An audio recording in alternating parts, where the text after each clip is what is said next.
perjalanan religi selalu menarik untuk dikunjungi, selalu memberikan kesan yang unik. Lalu seperti apakah suasana Kampung Temboro dan pondok pesantren yang terbangun sebagai kampung santri? Lalu segera saja kita sambangi.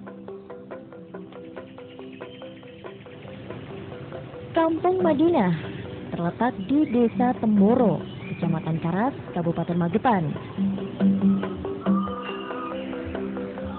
Kehidupan sosial di Temboro sangat tenang dan kehidupan di pasar desa cukup ramai.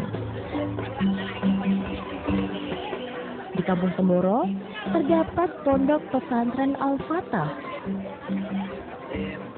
Kebutuhan santri pun ditopang dengan tersedianya koperasi yang menjual aneka kebutuhan hidup santri.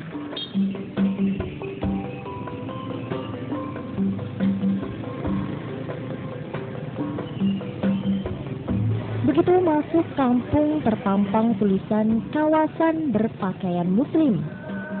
Penduduk Temboro memang beragama Islam.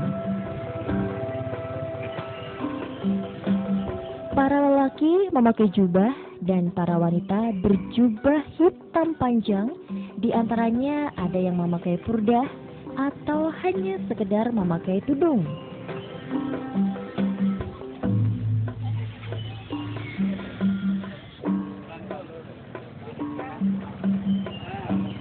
Bangunan masjid merupakan kompleks menyatu yang terdiri masjid, ruang-ruang pembelajaran, taman, dan pondokan santri.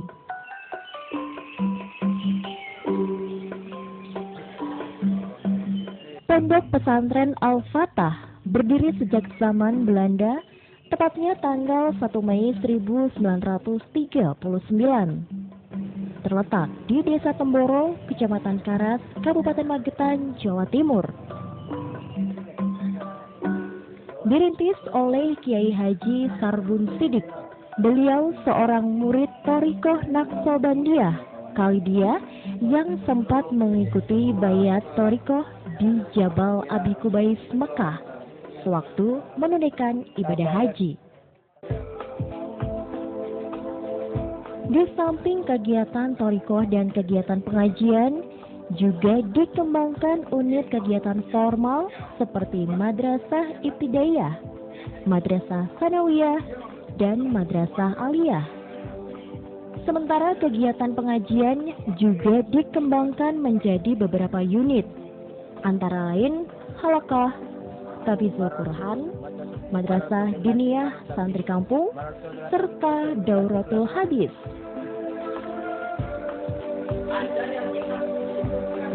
Pondok pesantren Al-Fatah Temboro terkenal karena satu-satunya pesantren di wilayah eks-Karesidenan Madiun yang memiliki ciri khas. Santriwatinya senantiasa menggunakan baju muslim purdah dengan warna hitam dan bercadar. Tujuan utama pendidikan di Pondok Pesantren Al-Fatah adalah untuk mencetak santri menjadi orang soleh, bertakwa, memiliki pemahaman yang lurus dan mendalam, memiliki keyakinan teguh dan kokoh terhadap agama, serta memiliki semangat tinggi untuk mengamalkan dan mendakwahkan agama ke seluruh penjuru dunia. Pondok Pesantren Al-Fatah Temboro ini sebenarnya berasal dari pondok orang-orang tua. Jadi bisa dikatakan perintis yang pertama itu Mbah Kiai Sidik, dulu santri Thariqah Naqsabandiyah Khalidiyah. Kemudian sepeninggal beliau diteruskan oleh Mbah Yai Mahmud Khalid Umar. Beliau berguru Thariqah kepada Mbah Imam Ghazali Kertengawi dan Mbah Umar Sufyan Baran Kediri, dekat Ploso sana. Nah kemudian selain itu beliau juga ngaji di Termas, di Pondok Termas, juga ngaji di Pondok Pesantren Tebuireng.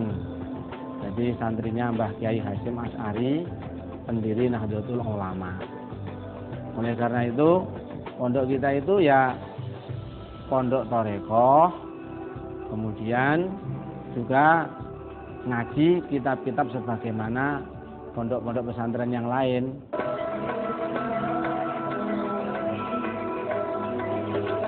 Berkelana bukan hanya milik para petualang. Para santri pondok pesantren Al-Fatah juga melakukannya. Tapi bukan sembarang kelana. Mereka mengemban misi mulia berkelana, menebarkan rahmatan lil alamin. Hingga kini bahkan sudah menjadi tradisi, artinya setiap santri wajib melakukannya sebagai salah satu bagian dari pendidikan, di samping menyebarluaskan Islam. Tempat yang dituju santri kelana yakni masjid. Disitulah mereka menginap sekaligus menjadikan masjid sebagai pusat aktivitas seperti sholat, zikir, i'tikaf, tadarus Quran, dan ta'lim. Di sela-sela waktu, mereka berdakwah dari rumah ke rumah milik kaum muslim di sekitar masjid. Untuk masalah pendidikan kita utamakan dalam pendidik anak ini kita arahkan dengan nuansa religi. Artinya pendidikan formal bagus, tapi kalau tidak ada religi, tidak ada pengetahuan dari agama, kayaknya sangat kurang sekali untuk menjadikan anak yang soleh-soleha atau anak yang potensi untuk urusan tentang pengetahuan. Untuk itu untuk semua orang tua siapa aja dan di mana aja, untuk mendidik anak yang supaya jadi potensi dan agamis, kita pentingkan yang namanya religi, jangan sampai terpisahkan oleh karenanya. Informasi pendidikan religi maka harus kita dekatkan, harus kita cari informasi ke pesantren-pesantren atau ke tempat pendidikan Islam yang untuk menjadikan anak ini bisa mendapatkan informasi yang lebih bagus lagi. Menjadi generasi muda Islam yang soleh, cakap, dan cerdas adalah harapan anak muda yang di dadanya terdapat kecintaan terhadap Islam. Tak heran bila para santri yang menimba ilmu di pondok pesantren Al-Fatah berasal dari berbagai daerah di Indonesia dan negara-negara ASEAN. Alhamdulillah Allah SWT izinkan datang kemari karena di sini suasana agamanya lagi mantap lah, di segi pelajaran-pelajarannya pun, dan di sini insya Allah suasana agama kelihatan daripada tempat-tempat yang lain. Karena apa, wanita-wanitanya dan juga laki-lakinya itu tutup orang dengan sempurna, dan orang-orang yang masuk datang ke sini terus tertariklah dengan suasana di sini. Di segi pelajaran-pelajaran sini ada juga di segi pelajaran seperti pelajaran kitab, pelajaran ilmu nahwu saraf ataupun lainnya, ada juga di samping itu belajar dakwah. Nah, diajar kita untuk dakwah. Mana dakwah ini adalah penting, yaitu pondasi agama. Tanpa dakwah tidak ada agama. Hayatuddin, hayatud dakwah. Mautuddin, mautud dakwah. Para santri pun saat libur memanfaatkan liburan untuk berlatih menyalurkan hobi dan kemampuannya mengendarai kuda dengan baik. Keberadaan kuda-kuda dihadirkan mengandung makna agar para santri dapat menghayati kembali bagaimana lika-liku perjuangan Islam sejak zaman Nabi Muhammad SAW.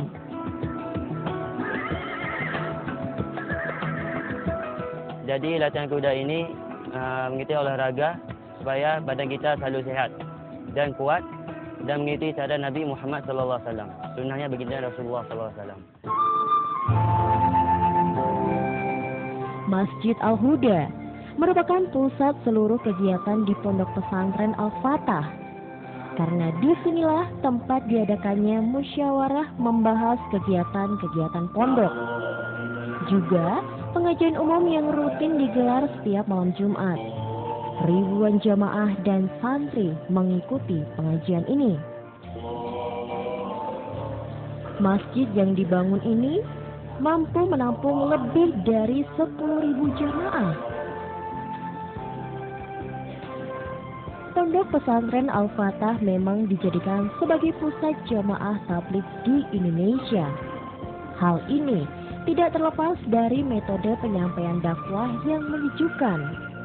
karena lebih mengedepankan hikmah dan kesabaran dalam berdakwah, mengajak orang untuk semakin kafah dalam Islam. Pemirsa, penyebaran agama Islam di berbagai daerah kian cepat, ditandai dengan pendirian masjid dan pondok pesantren yang tidak dapat lepas dari perjuangan bangsa Indonesia melawan penjajah Belanda di berbagai daerah. Akhirnya kami tuntasi perjalanan kita kali ini. Terima kasih atas kebersamaan Anda. Wassalamualaikum warahmatullahi wabarakatuh.